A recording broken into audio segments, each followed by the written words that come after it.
Çekiyor mu? Bak. Bak bak. Arkamda bak bak bak. Bak parmağıma bak bak. Ben bir şey söylemiyorum. Ne yapıyorum? Söylemiyorum. Nerede? Çünkü burada. Ben neredeyim? Şelalenin başındayım. Sen neredesin? Evde yatıyorsun. Kusura bakma. Sen tembel değilsin. Bak yengen de burada bak. Bak.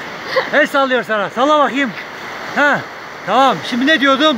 Sen evde yatıyorsun. Ben ne yapıyorum? Şelalenin başındayım. Bak. Bak. Bak bak sese bak bak bak.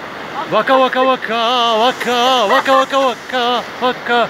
Bak yengen de burada bak. Selam var sana bak. Şimdi sen şimdi sana tembelsin demiyorum. Evde yatıyorsun ama şimdi bak şunu söylemek istiyorum ben sana. Sen çalışkansın, güzelsin, iyisin, hoşsun. Ama evde yatıyorsun. Ben buradayım. Ne yapıyorum? Bak hiçbir şey anlatmıyorum. Tamam mı? Duyuyor musun sesi?